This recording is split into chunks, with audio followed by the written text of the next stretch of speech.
Bonjour à tous. Alors moi, pour rejoindre l'ami Vos, donc pour la constitution transitoire suspensive, l'abolition de la Ve République, effectivement, donc je vais donner une petite explication, si je peux me permettre d'apporter une petite explication au niveau de la constitution de 1958. Alors il faut savoir qu'à la fin de la guerre, en 1948, ce qui nous a sorti de la Seconde Guerre mondiale, c'est les accords franco-canadiens qui ont été ratifiés en 1948. Donc, ces accords franco-canadiens, ils mettent fin au régime de Vichy et ils rétablissent les droits de l'homme en France partout.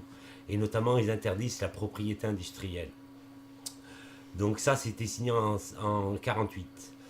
Par contre, ce que peu de monde sait, ce que peu de monde sait, c'est qu'en 1958, juste avant justement cette constitution, la constitution de 1958. Juste avant, en 1958, je vous conseille de rechercher dans Légifrance. Alors, au niveau de Légifrance, ce qu'il faut savoir, dans le code civil, il y a tous les parties codifiées. Les parties codifiées, c'est ce qui est répertorié dans les livres, dans les chapitres, dans les articles. Ça, c'est du codifié. Mais il y a tout ce qui est les articles non codifiés. Alors, dans les articles non codifiés, vous pouvez avoir des ordonnances, des décrets, des amendements, ça c'est non codifié souvent. Il y en a certains qui sont codifiés, une partie, il y en a qui sont codifiés par partie, il y en a qui ne sont pas codifiés du tout. Il y en a qui c'est codifié en totalité, après ça dépend. Mais tout ce qui est intéressant pour nous, l'être humain qui vit en France, eh bien, on le retrouve dans les parties non codifiées. Hein. C'est le plus dur à trouver. Mais je l'ai déjà publié ce décret. Hein. C'est le décret qui a été ratifié en 1958. Alors, ce traité, il abroge des articles du traité du franco-canadien de 1948. Donc, en 1958, ils ont passé un décret pour abroger des articles du traité franco-canadien de 1948, notamment les articles qui concernaient la propriété industrielle.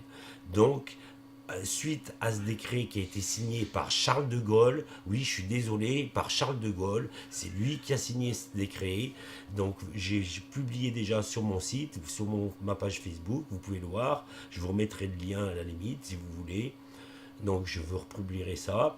Et ce décret, il rétablit la propriété industrielle en France. Alors, la propriété industrielle, quelle est l'importance de la propriété industrielle en France?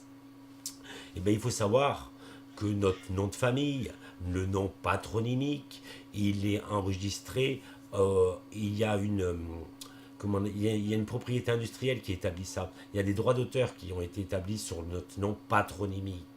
Et ces droits d'auteur, normalement, ils sont à nous, les êtres humains. Mais on a été spoliés de ces droits d'auteur. Et c'est là-dessus que l'État, il acquiert notre propriété, il fait propriété industrielle de notre nom de famille. Voilà. Donc, de ce fait, déjà, la Constitution de 1958, elle n'a jamais été valable parce qu'elle n'a jamais été constitutionnelle. Elle ne respectait pas le pouvoir du peuple. Donc là, déjà, c'est pas valable. Donc, il faut abroger tout ça, abroger la République. La République, c'est mort pour nous. Allez, à bientôt, au revoir.